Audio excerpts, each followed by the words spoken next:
cosa que... Muy bien. Pues nada, como decía, aunque ya hemos hecho unas presentaciones un poco informales, vamos con la formalidad, ¿no? Que toca en este miércoles de seminario, como suele ser habitual en nuestro instituto. Esta vez con una invitada que está bastante lejos, ¿no? de esta casa, que es Abigail Agresta, que se encuentra ahora mismo en Washington, ¿vale? Que es donde trabaja, en la Universidad George Washington, donde es assistant professor, ¿no? Tengo que decir que nos encontramos en Valencia el verano pasado, ¿no? Fue así. Producto de mi interés por un libro, por su libro, que acababa, bueno, no sé si acababa, pero no hacía demasiado que a mí me había llegado a oídas, ¿no? de su publicación, el The Keys to Bread and Wine, que bueno, para empezar son palabras de un sermón de San Vicente Ferrer traducido al inglés, con lo cual pues eso ya llamó bastante mi atención, ¿no?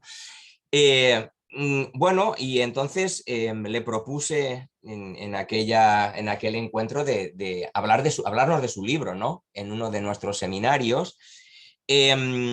Bueno, es su primer libro, eso es importante decirlo, y estaba comentándole hace un momento, antes de empezar, que precisamente en tiempos donde al menos aquí en España los papers triunfan. Nos decían la semana pasada que vivimos en una macrogranja, construyendo una macrogranja de papers, decían la semana pasada, allá en Mahón. Pues bueno, la producción de una monografía de este calibre no deja de ser, bueno, un hecho que merece toda nuestra consideración, ¿no? Porque nos encontramos, tengo que deciros, ante un libro, yo creo que importante, un libro muy, muy sólido, un libro ambicioso, hecho con muchísima documentación, bueno, de archivos valencianos, sobre todo, ¿no? De la ciudad de Valencia. El archivo municipal de Valencia debe haber pasado muchas horas, nuestra invitada, en él y en el archivo del Reino. Entonces, empiezo por hacer esta consideración. Es un libro extraordinariamente documentado y además con una gran cantidad de citas documentales. Pero que además es un trabajo de archivo que de alguna manera se ha procesado también con con las reflexiones, por supuesto, en la lectura de mucha bibliografía, bueno, de historiadores que me son muy queridos, porque bastantes han sido profesores míos, como es el caso de Enric Guinot, ¿no? O conozco, o Agustín Rubio Vela, que hay que decir de Agustín Rubio Vela para el estudio de la Valencia medieval, ¿no? O Josep Torró o otros colegas del departamento de historia medieval. Vale, no es un libro, vamos a decir, estrictamente de historia de la ciencia, ni de la medicina, ni de la tecnología, pero sí que lo es. Me explico, no es como ella os explicará, no es, digamos, el elemento central, por decir de alguna manera, pero está todo el rato presente. Hay viniendo de la escuela de primavera, que ha sido precisamente dedicada, ha estado precisamente dedicada a los estudios medioambientales y a la transición ecológica, pues hablar de esto, pero hace 5 siglos, pues bueno, también resulta de cierto interés. Lo digo porque en nuestro instituto es una línea importante de investigación, ¿vale? Y aquí está presente, pero también muchas cuestiones de salud, lo que hoy llamamos salud pública, ¿vale? Están muy presentes en este libro, las estrategias para controlar, diseñar el espacio, ¿no? El espacio rural, el espacio urbano, toda una serie de retos tremendos a los que hicieron frente las autoridades valencianas de los siglos XIV y XV, ¿no? Y es un libro también que habla de cómo afrontar, sobre todo, de cómo afrontar catástrofes naturales, ¿no? Que también es una cosa que, bueno, hoy siempre estará bien traída. Pero a mí esto ya, bueno, aunque después lo comentaremos, el concepto de catástrofe natural no deja de parecerme ambivalente, porque decía mi profesor de geografía, Joan Mateu, que antes hablábamos de mi comarca, de la Ribera, ¿te acuerdas? Pues Joan Mateu decía que la Ribera es un do del Xúquer, como Egipto era un don del Nilo, ¿no? Y eso porque es un río que a la vez es el creador, el conformador de aquel espacio, de aquel territorio, el que ha proporcionado su riqueza, su agricultura, pero a la vez es el que lo devasta aquel territorio periódicamente, ¿no? Entonces, claro, aquí en la ciudad y el Guadalaviar, el Turia, pues ha pasado bastante de eso, ¿no? Bueno, entonces quería comentar algunas de estas cuestiones y también recordar, como decía antes, que Abigail Agresta bueno, de alguna manera enraiza en una tradición de historiadores norteamericanos que se han interesado por el Reino de Valencia, sobre todo durante la Edad Media. Antes hablábamos de Thomas Glick, Paul Friedman, ¿no? Mismo tú, que es tu tutor o tu director, o no sé muy bien, ¿vale? Hoy nuestro Michael McBaugh, que dedicó también mucho de su tiempo a estudiar Valencia, ¿vale? Entonces, creo que entendemos de la relevancia o no sé, de la fuerza de estos estudios en una tradición tan importante como la que comento. Bueno, dicho esto, quiero agradecerte en nombre del instituto pues haber tenido hoy pues la amabilidad de estar con nosotros y de hablarnos de tu libro, y que tengamos un tiempo también para charlar después de lo que nos parezca, ¿no? Y nos sugiera todo esto, ¿vale? Así es que cuando quieras, Abigail, compartes tu pantalla y vamos allá. Vale.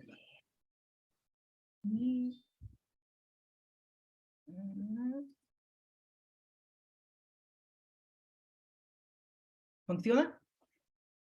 Sí, sí, se ve muy bien. Vale, gracias a todos. Gracias, Carmel, para tu introducción. Bueno, cambio al inglés. So I'm talking today about my book, The Keys to Bread and Wine, Faith, Nature, and Infrastructure in Late Medieval Valencia. It was published by Cornell University Press in 2022, and it's an environmental history of a specific place and time, the late medieval city of Valencia, but I hope also it has some relevance for other times and places that many of you may be more interested in, and perhaps our own day as well. So I will begin. In May of 1413, the famous Dominican preacher Vicente paused on his way out of the Kingdom of Valencia to preach about God's role in natural disaster. He had just spent Lent in Valencia City as part of a multi-year preaching tour of the Iberian Peninsula. When he stood up to preach, rogation, or asking for divine aid during natural disaster, was his theme. Why, he asked, do people in all Christian places process through the streets asking God to relieve natural disasters? So why do rogation processions? He answered himself with a parable, which I'm going to read in English so that nobody has to suffer through my Valencian pronunciation. There was a rich and powerful lord who had a slave or servant woman and many sons and daughters, small and large. And to the slave woman, he had entrusted the keys to the bread and the wine, and to all the fruits, and to all the other things, so that the children could not have any bread except by the hand of the slave. And at times the slave was very cruel and did not wish to give the children of the Lord either bread or wine. The children, not knowing what they were doing, turned to their father, who chastised the slave. And then he explains the analogy. Thus it is with us.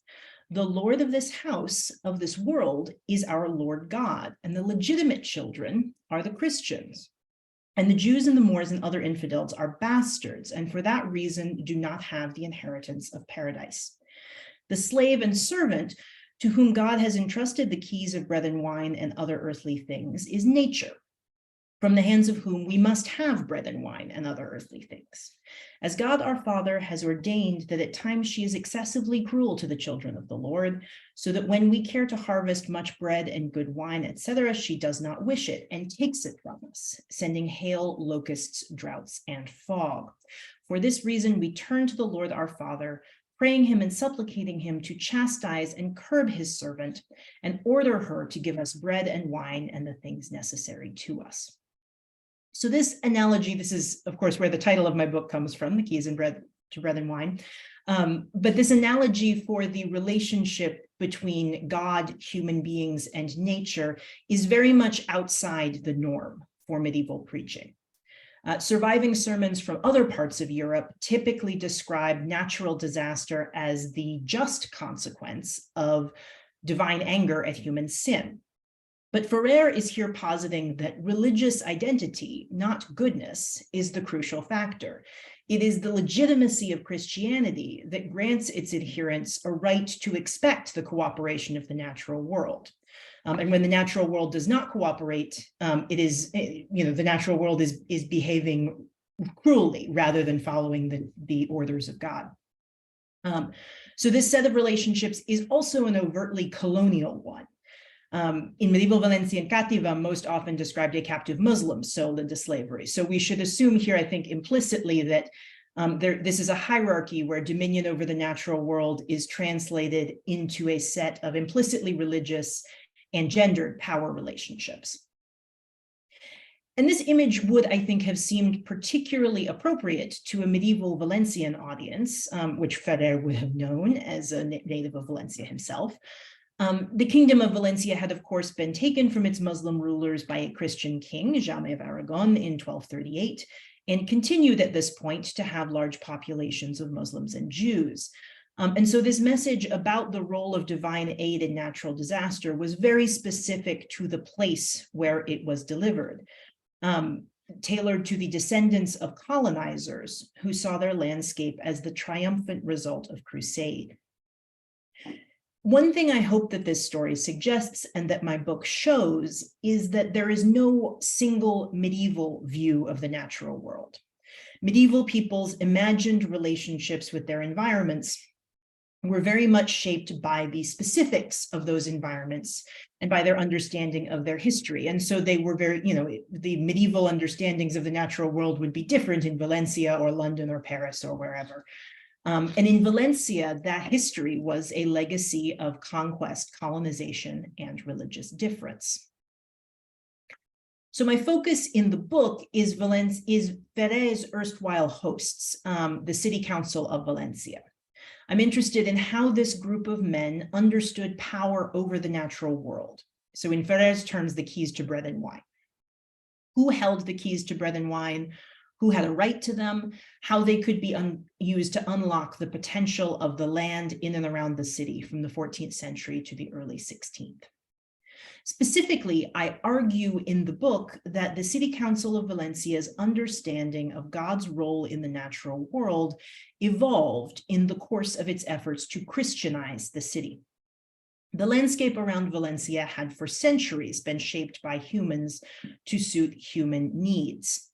After its conquest, Valencia's Andalusi Muslim past was evident not only in the people who remained on the land, the Muslims who remained on the land, but in the landscape itself, the Horta environment.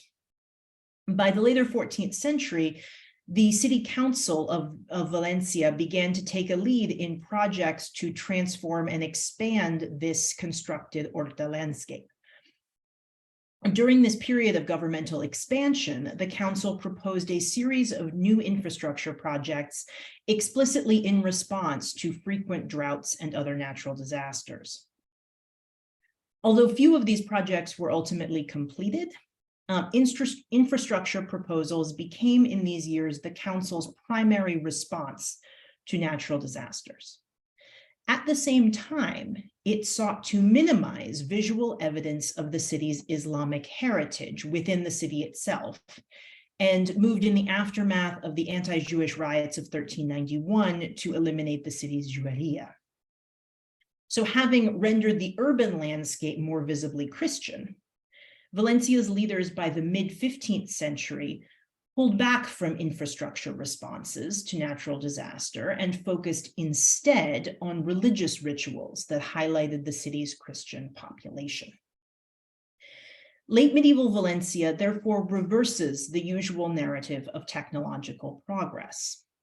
Most broadly, it demonstrates that human beings were making complex environmental choices well before the modern period.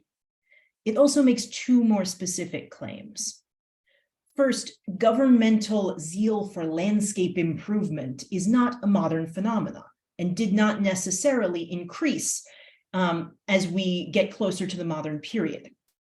And conversely, religious appeals in response to natural disaster are not necessarily an ancient phenomenon and do not necessarily decline over the same span of time.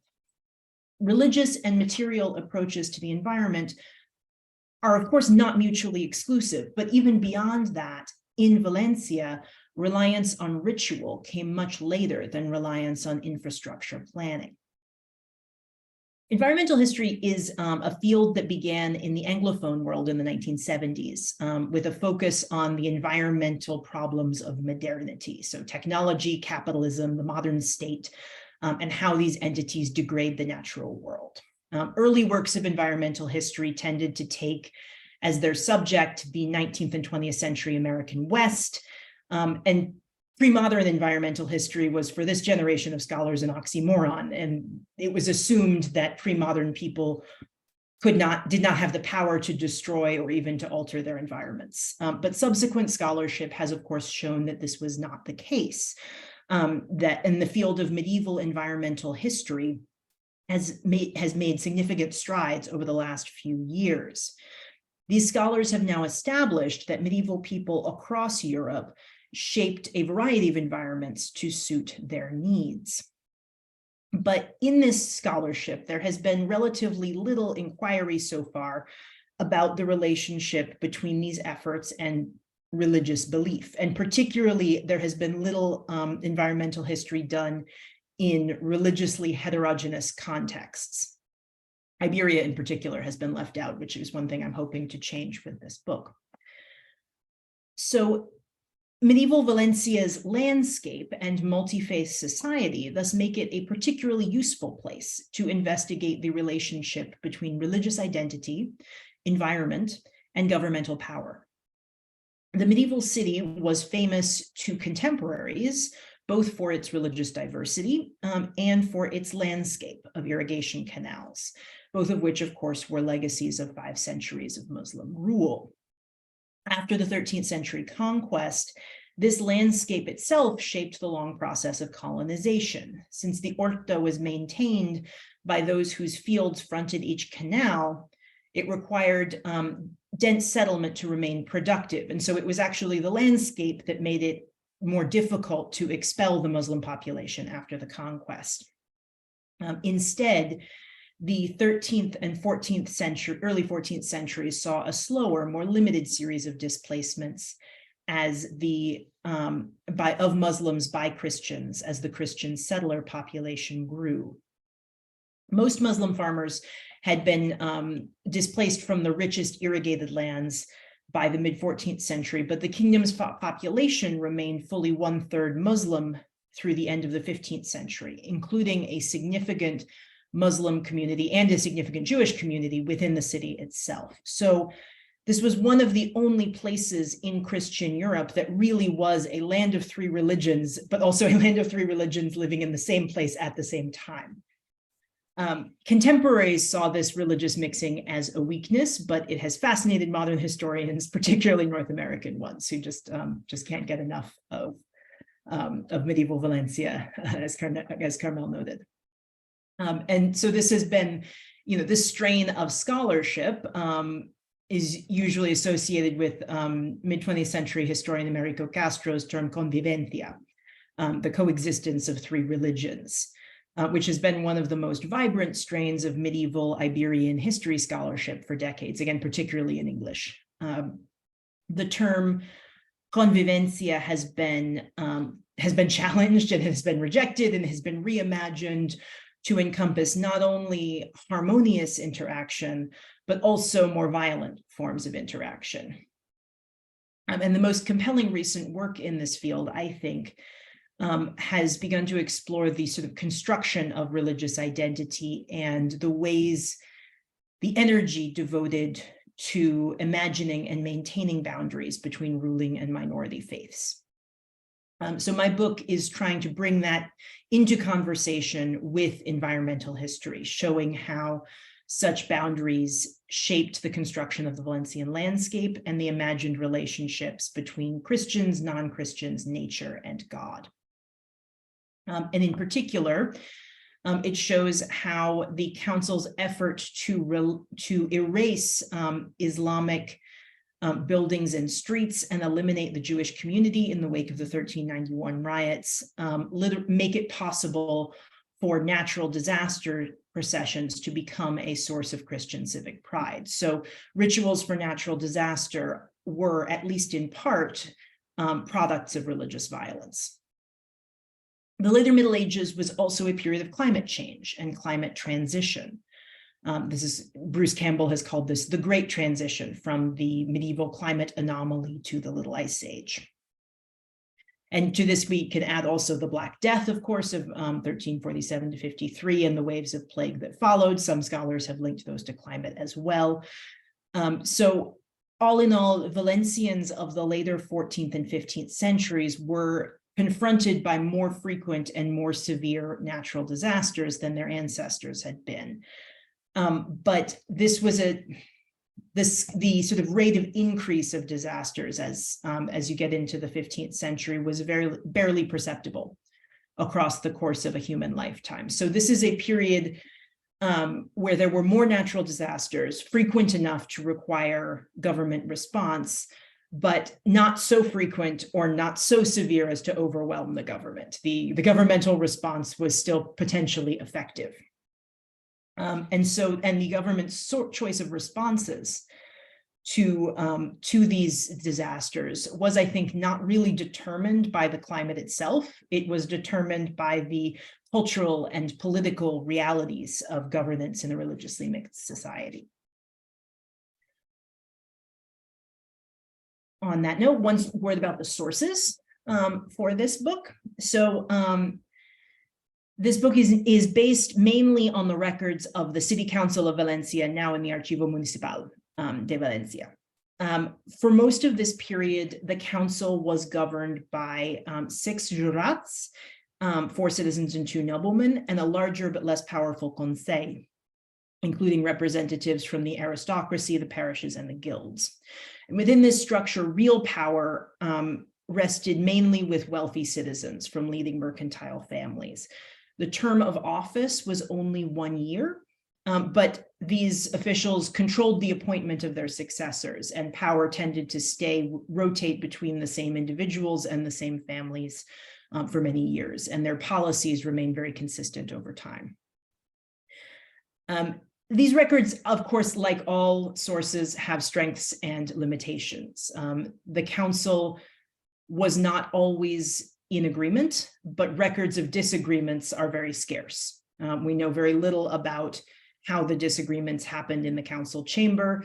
That is not usually recorded. It is also the council, of course, is the rulers rather than the ruled. They are Christians, not non-Christians. They are sort of only part of Valencian society.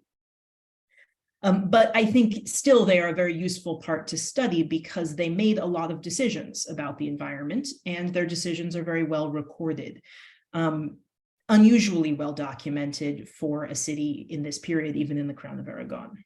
The Valencian City Council records go back further and are more complete than records in Barcelona, for example. The councilmen are also, while they are elites, they are lay people, not clergy, and they are not particularly well educated. So compared to other groups of people in medieval society who produce many documents, they are perhaps closer to the average person in some ways. They're not the man in the street by any means, but their decisions are perhaps a source of insight into common sense, common knowledge, political expediency in the society in which they lived.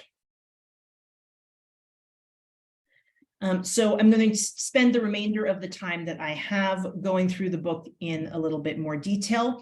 First, I'll talk about the city's improvement projects. Then I'll talk about the shift from improvement to ritual responses to natural disaster.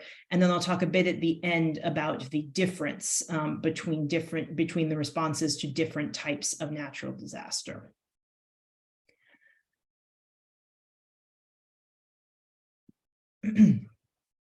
So although the landscape around Valencia city had for centuries been shaped by humans to suit human concerns, the council only began to take an active role in this process around 1370.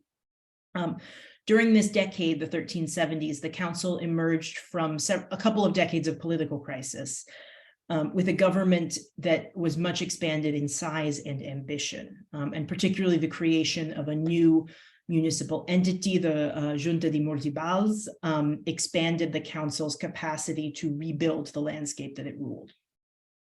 So when a series of droughts and other natural disasters struck the city in the early 1370s, the council was ready to act.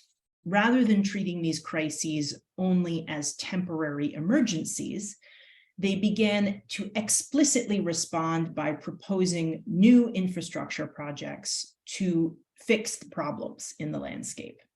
So in other words, on top of doing things like organizing the distribution of irrigation water during a drought or securing wheat imports, they would do those things, but then on top of that, the council proposed construction of things like new canal projects. So in 1374, for example, the council proposed the construction of a canal that would bring water to Valencia from the Juque River, in which you can see the proposed route on the map there on the screen.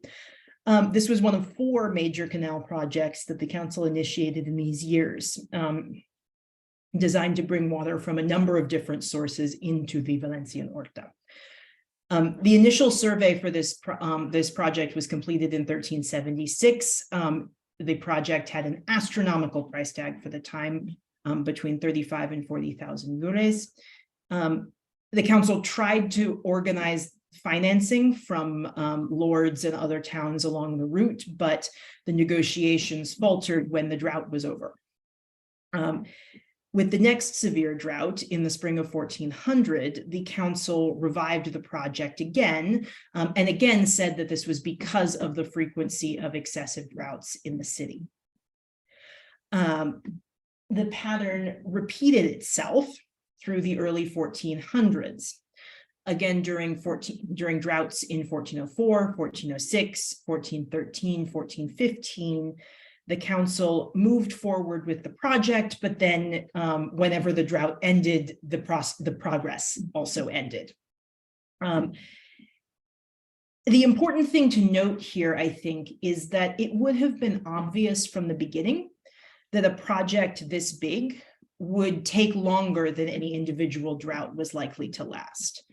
So this project and others like it were described as responses to drought, but they were not actually solutions to the current drought. They were solutions to a perceived problem of successive droughts in the future. And also many of these canal projects, including this one, ultimately were too much. They exceeded the capacity of the council to complete, although I would argue that that is sometimes true of municipal infrastructure projects today as well. There are also some projects that the council did successfully complete. In the early 1390s, they diverted what was then called the Guadalaviar River away from the port on the coast to reduce the risk of flooding. But 2 years later, the council complained that stagnant water pooling in the old riverbed was causing disease. And so the council authorized the return of the river to its original course. Over the later 14th and early 15th centuries, the council also engaged in ongoing efforts to drain the marshes to the southeast of the city, labeled as francs y marjals on the map here. And this was framed, again, explained as an effort to both reduce, basically avert disease, because of the stagnant water in the marshes might cause disease, but then also to avert famine by planting the marshes as agricultural land and increasing the grain supply. This cat will just not leave. So the drainage of the marshes was successfully completed, but the council was never able to get enough settlers in the area to take over the maintenance. So there were sort of ongoing issues where the council kept having to do more maintenance on the site. So these and other projects over a course of about 50 years, 1370 to 1420, are indicative of enduring priorities among successive jurats and conseillers, who again and again respond to natural disaster with infrastructure projects. The aspirations of all of these tend to be greater than the execution, but the problem is not a technological one. That is, when these projects stall or fail, it's not because the council doesn't have the technological capability to complete them. It's usually because of funding problems or jurisdictional problems, which again are problems common, I think, to municipal infrastructure projects today. Simultaneous to these infrastructure projects, the council was also using its authority to beautify the city within the walls. So that, by which it meant, beautifying the city meant ridding the space within the walls of any traces of Islamic heritage. So at the same time that the council is sort of improving vulnerabilities in the rural landscape, it is also improving, in its words, the city center to make it appear more Christian.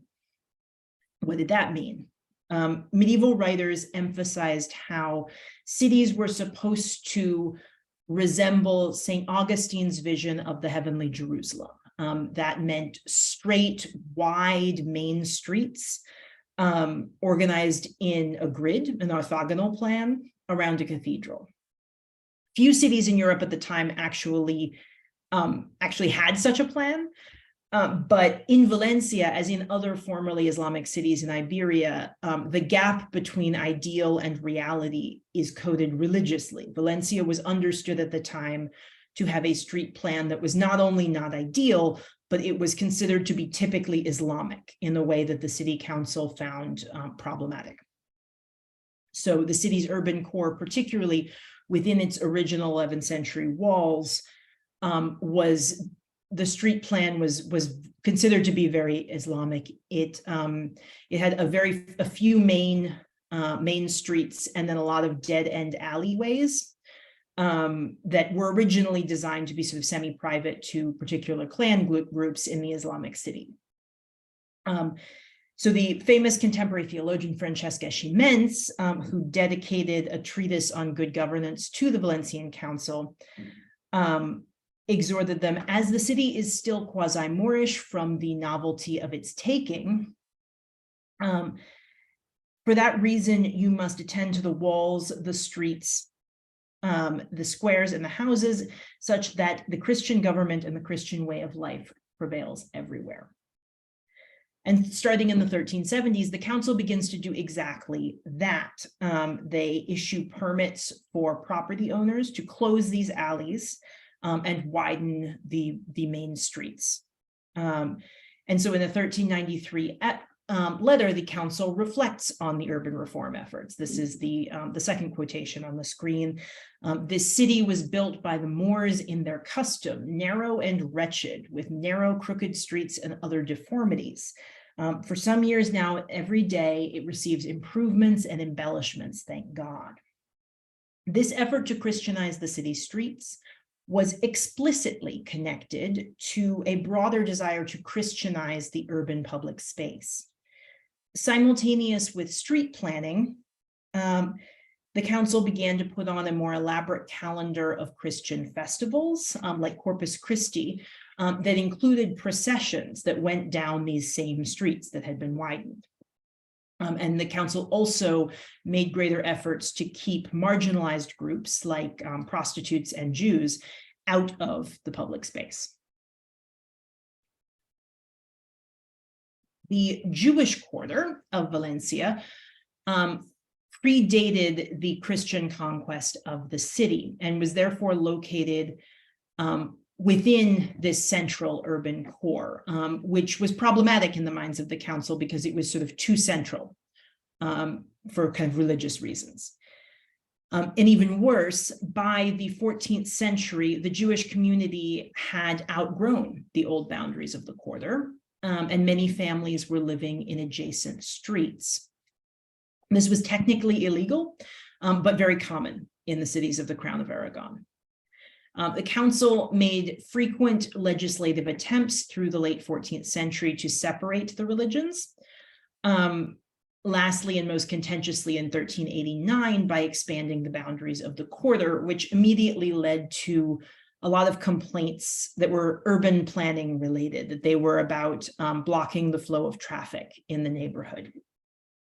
So the council's vision of an ideal Christian city required that the marginalized groups be isolated and be on the urban fringes, and the city center be open. And the Jewish quarter was in conflict with both of these imperatives. So the council's aggressively Christian urban planning efforts provide a local context for one of the most infamous events in medieval Spanish history, the mob assault on Valencia's Jueria on July 9th, 1391.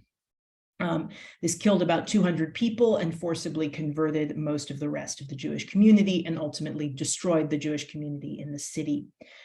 It was one of a series of violent riots all across Spain that summer, inspired by the preaching of a cleric in Sevilla, Ferrer Martinez.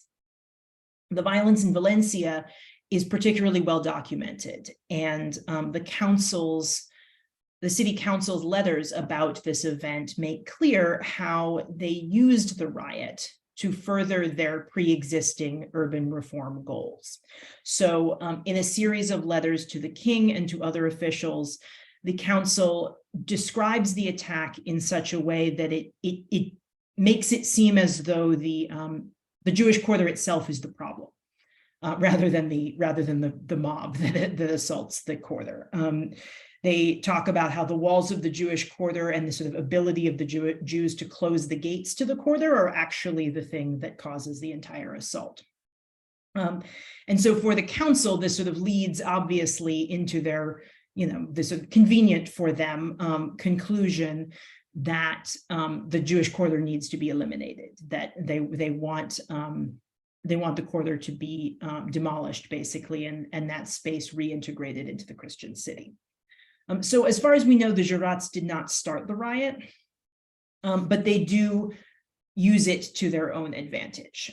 They lobby aggressively in the months and years that followed to make sure that it was the end of the city's Jewish community. And I think this should be understood in the larger context of their urban planning efforts, and is perhaps the greatest achievement of their urban reform efforts, if we can call it that. So all of these urban planning goals are fairly familiar in a sort of broader historical sense. James Scott, in his famous work, Seeing Like a State, observed that the quest for geographic order and legibility has long been associated with ambitious governance. We think of Baron Haussmann's Paris in the 19th century, making Paris beautiful and impossible to barricade.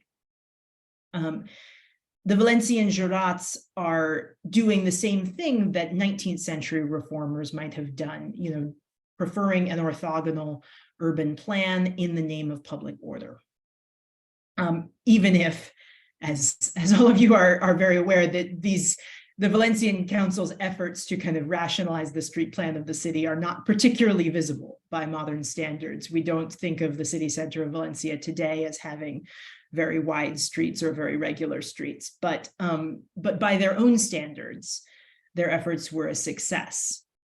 In these years, the council did establish a sort of visible Christianness to the streets of the city center. And this perceived success set the stage for the next generation to begin to perform this identity in response to natural disaster.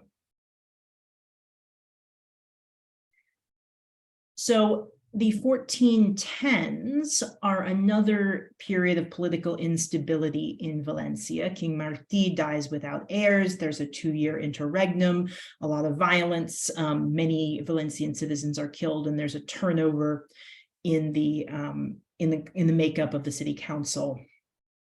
And in 1418, the new king, Alfonso el Magnanim, alters the structure of city government to give more power to the jurats. Throughout this unstable period, the city council continues its project of widening the streets, and particularly the main processional routes.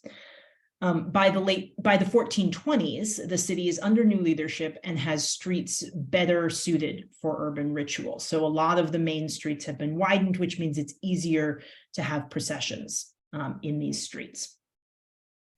In the 1420s, the council began to organize increasing numbers of rogation processions in response to natural disaster. So rogation, from the Latin rogare, to ask. These are rituals that are specifically designed to ask for God's help in ending a natural disaster or other crisis.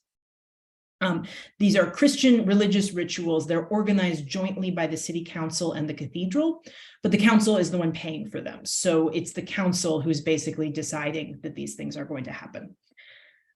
Each of them was announced the day before, and the town crier would tell all good Christian men and women to gather at the cathedral. They would be led by the clergy. Usually they would carry candles. And they would process through the streets from the cathedral to another church or monastery, say San Agustí or Santa Maria del Carmen or something like that, and then back again, praying all the while for God and the Virgin and all the saints to intervene on the city's behalf. In the 1420s, as I said, we see rapidly increasing numbers of these processions being organized. From this point on, we see the council declaring these rogation processions very much more frequently. So before 1425, a rogation procession was organized in Valencia on average once every 2 or 3 years. But after 1430, we see nearly 5 processions per year. So, and this is happening at the exact same time that the enthusiasm for planning new infrastructure projects is declining. So rogation processions are replacing infrastructure as the primary municipal response to natural disaster. It's also important to note that over this period, the frequency of disasters themselves doesn't actually change very much. There are about the same number of droughts and floods and all of these things in the late 14th century as there are in the 15th century, roughly. There is not a big change in the actual frequency of disasters in the 1420s. There also isn't much of a change in the rate of documentary survival. This is a shift in the pattern of response rather than a shift in the pattern of natural disasters. There have been a lot of studies of rogation processions, particularly in Iberia. Many of them have used 15th, 16th, even 17th century records. And most of them have assumed that rogations are ancient rituals, that they survive without change or effectively without change from the early Middle Ages onward. But because Valencia has relatively complete municipal records from the early 14th century on, it's possible to see here that this is not actually a continuous tradition, that it is new in the 1420s, at least on this scale. Again, many other cities don't have complete enough records to show something like this, but this does seem to be true in Valencia, that that this is not a sort of ancient pattern of disaster response. It is a new one in the 1420s. So just like infrastructure projects are sometimes not thought to have begun so early, rituals like this, rogation processions, are not thought to have begun so late. And the fact that these are new in the 1420s raises questions. When you assume that a rogation procession is an ancient tradition, it's not necessary to ask why it was done. It's easy to say medieval people, they were so helpless in the face of natural disaster, they could do nothing except pray, and so of course they prayed. And this is the way that most people have explained rogation processions. But in the Valencia case, that doesn't hold up, because as we've seen, previous generations of councilmen, of jurats and consellers, were perfectly capable of responding to natural disaster with infrastructure projects rather than with prayer. But all of a sudden they decide to start using prayer instead. So this can't be about them being helpless or having no other choices. They obviously do have other choices. And also in the 1420s, this is the start of what is traditionally considered Valencia's golden age. It is overtaking Barcelona as the commercial capital of the Crown of Aragon. It's the favored residence of the king, Alphonse el Magnanim. So in some ways, it is the political capital as well in this period. This is not a city that is desperate or helpless or has no choices but to pray. This is a city that is doing very well, has many choices, and is still choosing to pray in response to natural disaster. So this is clearly a choice, and we need to understand what this choice means. The first thing to say here is about sort of medieval meteorology, understanding of natural disasters. Obviously, this is slightly different for each natural disaster, but in a general sense, in the sort of meteorology that comes, ultimately from Aristotle, there are natural immediate causes for weather events like droughts and floods, but the ultimate causes of these events are divine. That is to say, in the sort of last analysis, God permits these events to happen, but there are also kind of natural proximate causes that allow it to happen. So both on the intellectual and the practical level, it is possible to understand all of these kinds of events as having natural causes. There is a sort of scientific explanation for all of these things, plagues, droughts, and floods. But it is also possible to understand that nothing on earth happens contrary to the will of God. So, it is possible to talk about these things as being either divine or natural, depending on what you choose to emphasize. So, in other words, when we're thinking about the choices that municipal councils are making here, this is not about religious belief. This isn't about whether they believed in sort of a religious explanation. All reasonable medieval people would have understood that both a kind of scientific explanation or a sort of more material response or a religious explanation and a religious response could be valid. Both of these things were valid. It's a choice about how to explain these disasters politically. In the same way that now, today, if a city is hit by a natural disaster, the mayor can say, this is a random tragedy, or the mayor can say this is an impact of climate change. And there's a sort of different kind of political calculus to emphasizing one or the other. That's more or less what we're seeing here. This is a choice of how to respond to these disasters and how to explain them based on a larger political context. And I'm arguing that the spin, the propaganda effort that the Council of Valencia is doing here with these processions is actually the same logic as in Vincent Ferrer's sermon that I started with. The one that describes nature as an enslaved Muslim woman. That is, it is sort of placing the emphasis on the city's Christianity as being sort of in and of itself a solution to natural disaster. After this couple of generations of efforts to Christianize the city streets, to destroy the sort of visible evidence of the Islamic past, to establish a pattern of Christian ritual, to destroy the Jewish quarter, Valencia in the 1420s was a city newly confident in its image as a Christian capital. It was no longer a city that looked Islamic.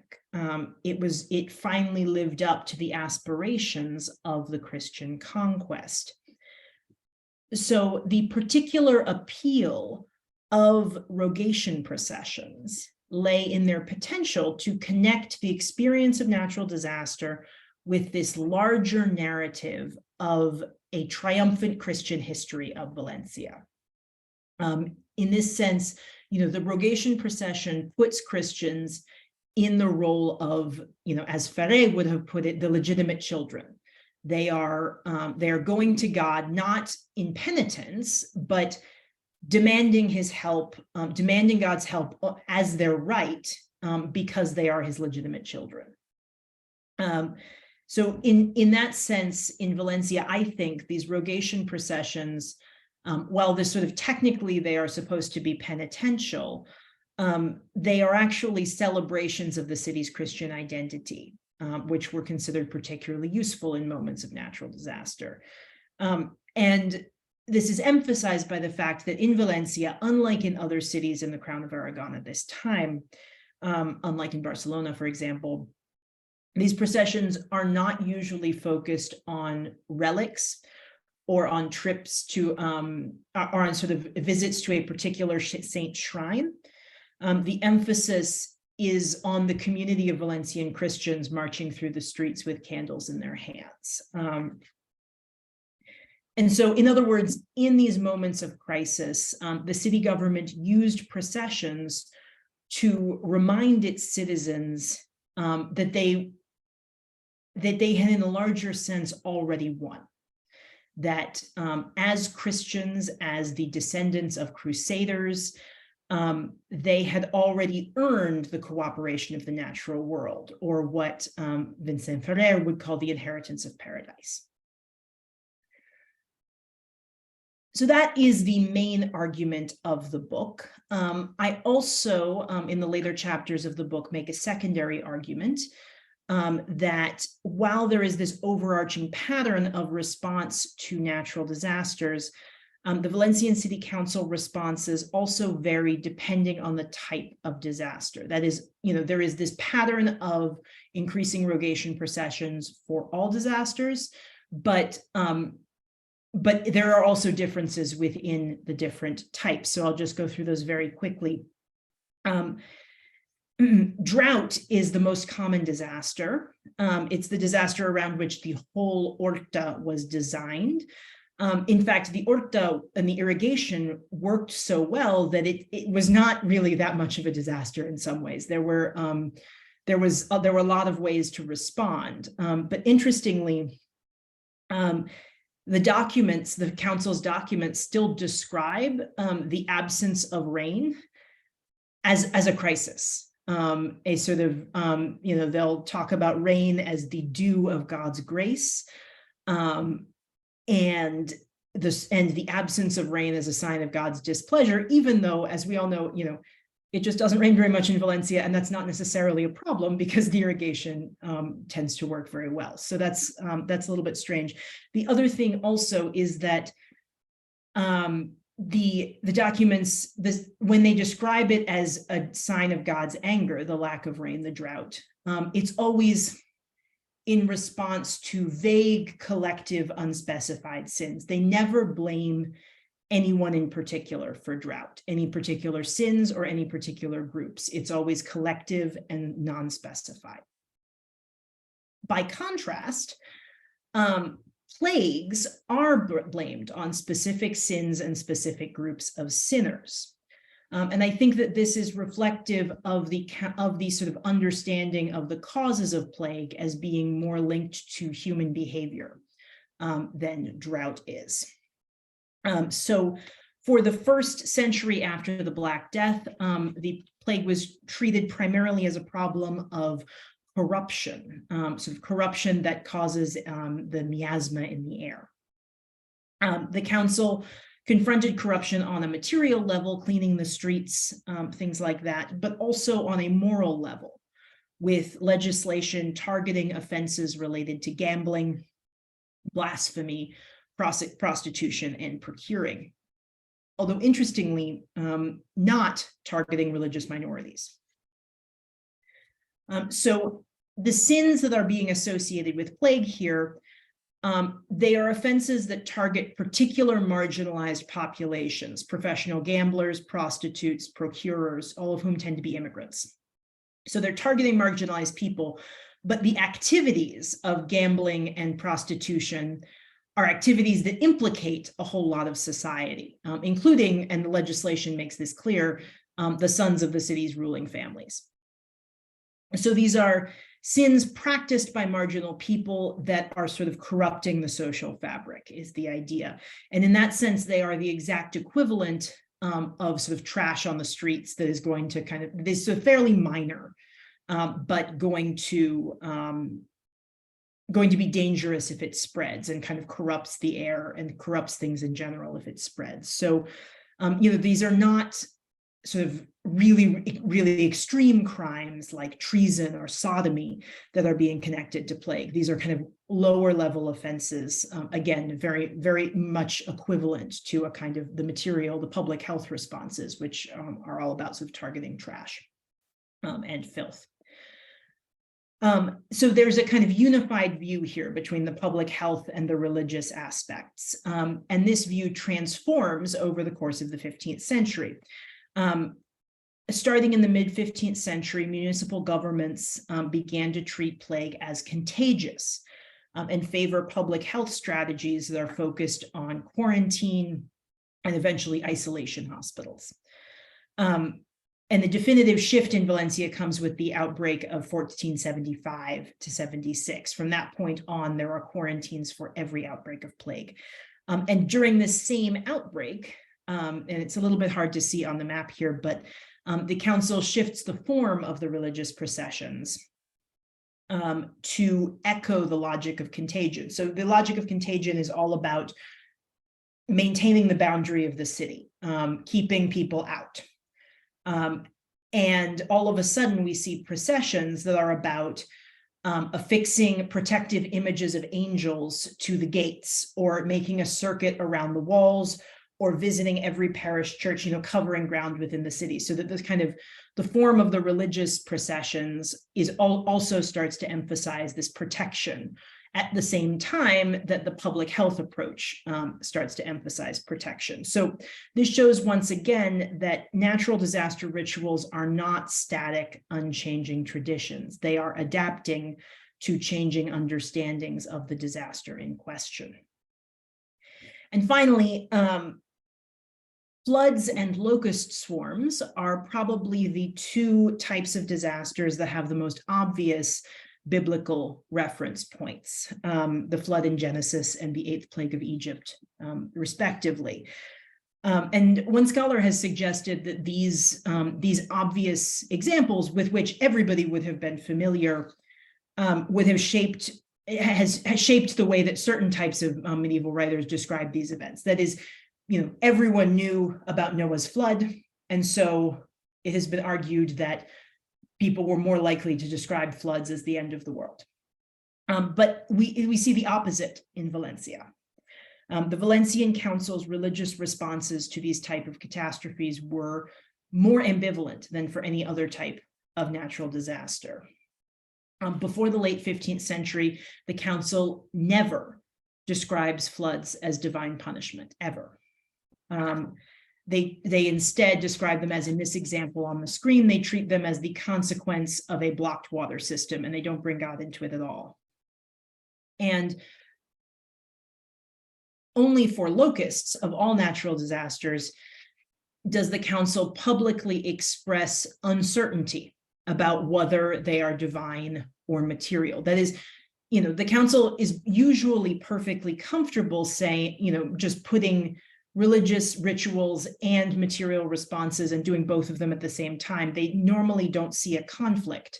But it appears that with locusts, they do see some kind of conflict between these two approaches and are kind of expressing uncertainty here, which is very, very unusual in the documents. And I think that these responses are about the Valencian Council observing the ways in which these disasters actually appear on the landscape in Valencia.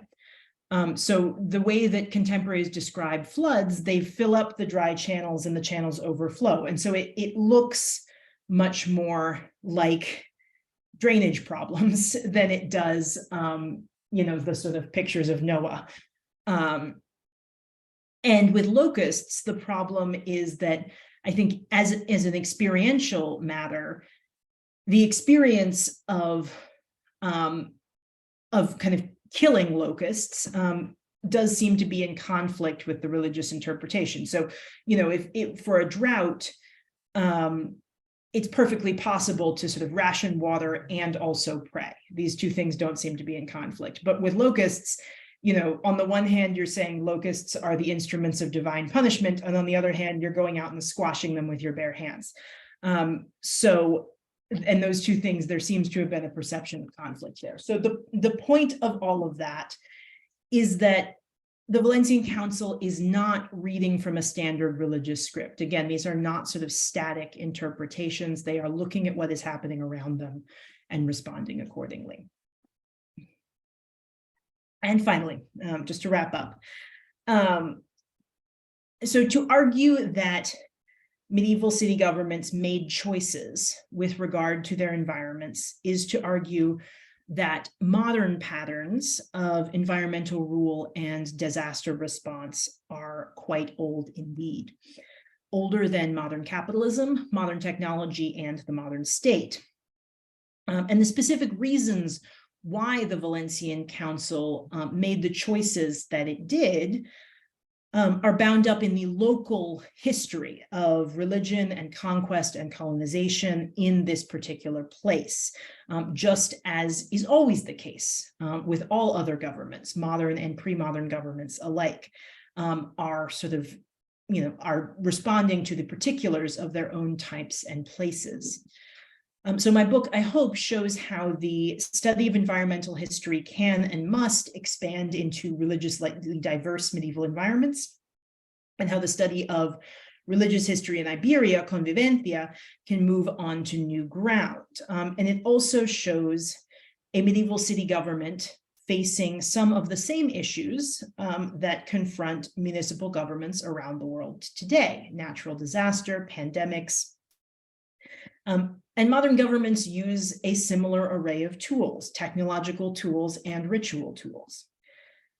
A sense of collective responsibility for natural disaster is much older than the awareness of anthropogenic climate change. Scapegoating marginalized groups, meanwhile, is at least as much a feature of modern plagues as medieval ones. So governments have long had choices about how to shape their environments. Those choices have always been complicated in ways that reflect the societies that they rule.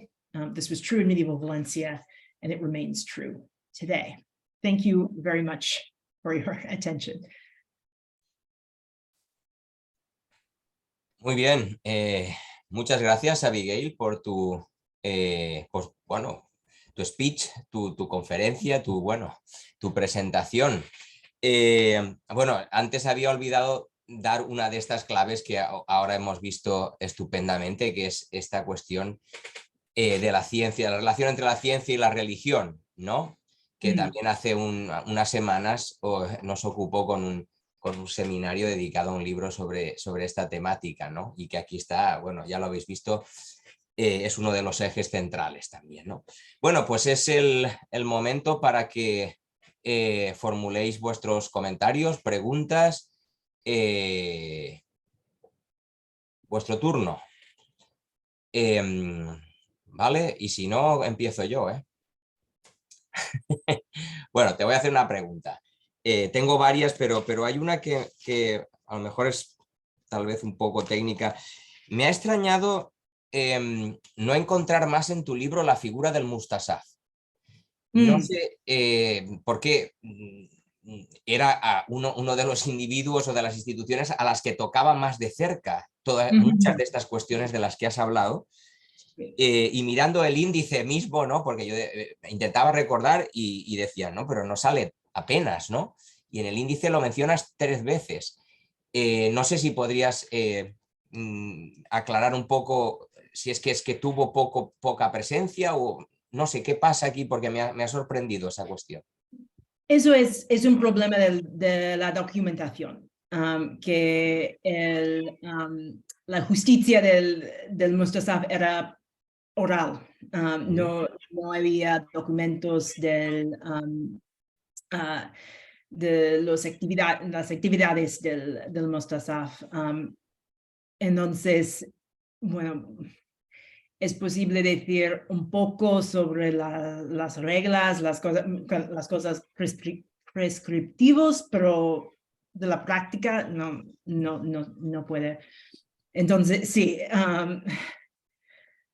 Bueno, ni siquiera hay menciones, digamos, explícitas del Consejo refiriéndose a él, ¿no? A su cometido o a su, ¿no?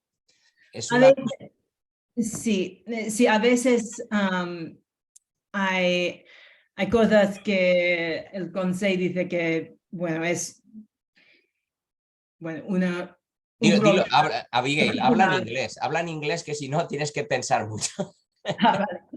Vale, entonces, there are some cases where it seems that, where the council will refer specifically, to, oh, this is, the Mustasaf has to go and do this, but in terms of, there's no archive of the cases of the Mustasaf, and so in terms of the structure of the documents is very much through the council, and so that's I wish I wish there were more documents from the Mustasaf, because it would have been very useful. Ok.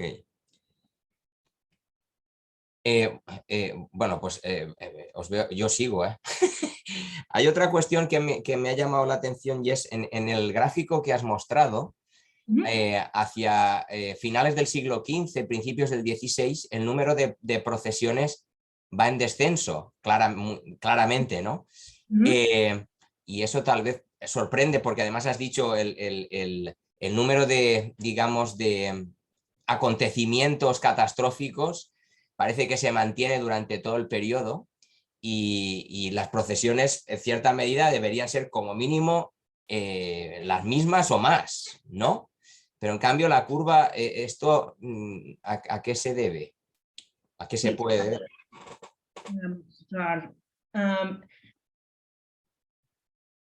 Vale, so very good question. I don't know exactly why that happens. I think that what is happening is perhaps because of plagues. That you can see the number of processions for plague goes down. Those are the red ones here.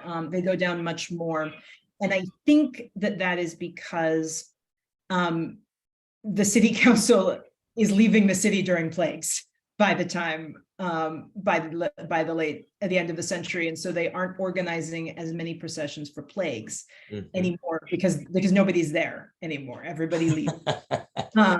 And so I think that's part of what is driving down the total. I think also it just kind of randomly there are just a fewer of these in those particular decades, but I think most of it is about that there are the same number of plagues, or indeed more, but there aren't as many processions for plague because I think they're not as effective when nobody is around.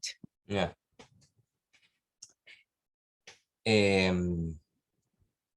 Os veo aquí poco, ¿no? Yo tengo una pregunta. Bueno, Jorge. Bueno, ahora tengo dos, porque no sé quién es el Mustafat. No sé qué figura es. El Mustasaf, muy rápido, es un oficial de origen islámico, como puedes pensar por la nomenclatura, ¿no? que fue heredado de hecho en Valencia y desde Valencia se distribuyó por muchas otras ciudades de la Corona de Aragón, ¿vale? Fue un poco... Y es una especie de policía de mercado, entre otras cosas, ¿eh? Es el que vigila por la calidad de los productos, de los alimentos, que Vale, no vale. estén adulterados, pero también tiene funciones urbanísticas, vamos a decir, ¿vale? Mm. Por controlar que los edificios estén en buen estado, bueno, cuando hay conflictos con las casas vecinas porque una se ha hundido, bueno, por eso decía que tiene tantas competencias que es cierto, es un tribunal oral y ha dejado muy poco rastro, pero claro, es una cosa mínima, eso es lo que me llamaba la atención. Mm. Vale, Bueno, vale, Jorge, tú dirás, tú dirás. no lo conocía. Bueno, pues la pregunta que tengo me llama mucho la atención en la gráfica en el año 1420, pues que ahí se dispara, ¿no? El número de rogativas. Ujú. Entonces, no he escuchado en la charla, no sé si has consultado si a lo mejor hay unos archivos pues, en la catedral o en otro sitio en el que aparezca el papel de los clérigos o del clero en general para convocar más y esto, no sé si unido al diseño nuevo de las calles más anchas, también facilita, o la Tura a lo mejor diría que provoca, que las calles provocan que haya más facilidad para que haya procesiones, y también si a lo mejor influye el hecho pues, de que se haya eliminado a, no sé si toda la comunidad judía o gran parte de ella, y entonces se hayan crecido más los cristianos. Mm. Yeah, very good questions. Thank you. For the cathedral, so this is in more detail. In the early 1420s, so before 1425 or so, you can see the announcements will talk specifically about, oh, the bishop has said this. It's clear there is more involvement from the bishop. But then there's a gap from 1425 to 1428 where there just aren't any records. After that, the position of bishop is an absentee position because it's the Borgias who become popes. And so there is no bishop in Valencia, and they stop talking so much. The records don't mention the clergy specifically. So, and in the cathedral archive, unfortunately, there isn't really anything about this. So my impression is that perhaps it was the clergy that sort of started, the bishop that started this initially, but that afterwards this continues and the council continues to do it even after there's no bishop in Valencia. In terms of the participation of other religious groups, it's very interesting because in some cities, Murcia, I think, other cities, they will say, they will include other religions in these processions. It's almost like, you pray to your God, we pray to ours, we'll all just see what helps. But in Valencia, no. In Valencia, it's very clear only Christians are doing these processions. And so I think that is a choice that they're doing there. Antonio, ¿habías levantado la mano antes? ¿Puede ser? No sé. Sí, había levantado la mano para evitar que siguieras haciendo preguntas, básicamente. Pero, mi pregunta está relacionada en parte con las otras anteriores, la figura de la Mutasaf y de otros grupos. Probablemente el hecho de... Has explicado bien que la fuente que utilizas te da una visión y no otras, con lo cual eso determina mucho qué aspectos del cambio puedes ver y qué aspectos no. Pero quería preguntarte, quizá ese énfasis en la cristianización te lleva a fijarte en los cambios, en las innovaciones, y mi pregunta va sobre las continuidades. No solo Valencia como ciudad tiene un aspecto musulmán, también el campo, también la huerta tiene un aspecto musulmán. Mi pregunta es si has podido a través de la documentación apreciar esas continuidades en las respuestas, por ejemplo, tecnológicas a los desastres naturales, o respuestas de otro tipo, también espirituales, que otros grupos practican. Y de alguna manera, si has podido observar en ese proceso de cristianización formas de continuidad de tradiciones anteriores, puesto que esos desastres naturales no son nuevos, son característicos de la región, si has podido observar esas continuidades. Y también si has podido observar alguna forma de resistencia. En la sala hay personas que han estudiado las formas de prácticas criptojudías en medicina, por ejemplo, ¿no? No lo sé si hay prácticas de respuestas a esos desastres naturales, de espirituales o técnicas que se mantienen. Hay una especie de criptoprácticas en historia ambiental, no solamente en historia de la medicina, ¿no? Que tu documentación te permite ver. Quizá no, quizá esa documentación no es válida para eso, pero quería hacer esa pregunta sobre las continuidades y las resistencias. Gracias. Yeah, this is something also I wish that I could see more from the documents. From what I understand, looking sort of broadly over the Mediterranean, you know, there are in some ways the sort of Muslim and Jewish and Christian responses to natural disaster. There are some similarities, very broadly, that all of these religions will have some tradition of processions, for example. And as I said, there are some places in Spain where everyone participates. And also you see this also in the Islamic world, that they will have the Christians and the Jews will participate in prayers for rain, for example. But in Valencia, it seems like there's not anything that I can see in my documents that is bringing in those traditions explicitly. I think the other continuity is, and I talked a little bit less about this in the talk, but is that there is a sort of continuity of non-religious responses to natural disaster, you know, on a very basic level, you know, responding not just by praying, but, you know, rationing water, you know, distributing water in a drought, you know, cleaning the streets during plagues, you know, all of these sort of very basic kind of emergency responses, I think, go very far back as well. And the kind of, you know, that sort of practical aspect, I think, it seems to be a kind of a long continuity that, you know, sometimes modernists imagine that medieval people, you know, when the disaster comes, they do nothing but pray because, you know, they're just so religious. And of course, you know, the documents show that this is not the case. They are doing, you know, there is a sort of long tradition of kind of emergency responses that seems very constant. Gracias. Bueno, pues como ya vamos de tiempo, y no sé si hay alguna más, porque si no te voy a preguntar yo otra cosa. Bueno, primero voy a hacer un comentario. En tu libro aparece un personaje al que un doctorando nuestro va a dedicar una parte de su tesis doctoral, que es Petro Beccio.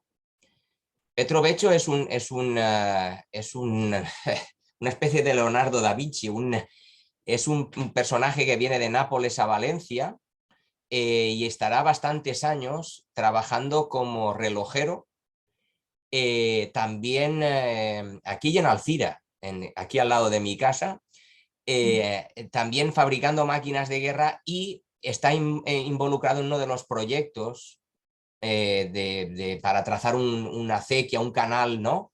Me parece recordarlo, en un momento determinado hablas en... Claro, es un perfil a mitad del siglo XV, bastante sofisticado, ¿no? Vamos a decir, de un individuo con unas características, unos conocimientos, unas habilidades tecnológicas, técnicas, ¿no? Que contrasta con esta Valencia que tú hablas, que hace frente más con las rogativas y las procesiones que con grandes proyectos de infraestructuras e intervención sobre el medio, ¿no? Es algo que me ha sorprendido, ¿no? Por eso, ¿no? Porque llama la atención la llamada, ¿no? Además, Petro Beccio sabes porque citas además mi artículo, estuvo presente en la reconstrucción de Valencia después del incendio, ¿no? Del mercado. O sea, un personaje tan, no sé, desde un punto de vista de la tecnología, y resulta que no, después me chirría, ¿no? Me contrasta con esta imagen bueno, tanta procesión y tan poca intervención técnica, ¿no? Sobre el entorno. No sé qué me puedes decir al respecto. Yeah, yeah, it's, I mean, and I think this is, I mean, this is one, one aspect. And I think that's the thing, is that this is very much, the processions are very much a choice in a context where technological intervention would be possible, where they have the expertise, where it all, and in other aspects of the city is perhaps being done. And I think, so I think this is, that they're sort of choosing a little bit less to do the infrastructure projects in response to natural disaster, and a little bit more the rogations. Yeah, this is they could have done, they could have continued, and the expertise existed, and I think perhaps it's a question of budget, that it's cheaper to do the rogation than it is to build a new canal. And also perhaps, the audience for these things is within the city, and it's more visible to do a procession, maybe, than to do these other things. I think that they are probably thinking in those terms rather than in terms of, what is possible, which I think it continues, as you said, it continues to be possible to do all these things. And there are other things that they are doing in building. I mean, the Loja de Seda, they are doing projects at this time, just not necessarily in response to natural disaster. Yeah. Ok, pues no sé si alguien tiene alguna pregunta más. Y si no, pues ya llevamos un tiempo prudencial, y nada, te doy las gracias de nuevo, Abigail, por tu participación en este seminario, por aportarnos toda esta información sobre tu libro, que espero poder discutir con mis colegas medievalistas de aquí enfrente, ¿no? De la facultad, pues seguro que en los próximos meses. Así es que muchas gracias y no sé, hasta la próxima, cuando vengas a Valencia nos encontremos, ¿no? Gracias. Adiós. Hasta luego. Adiós, hasta luego.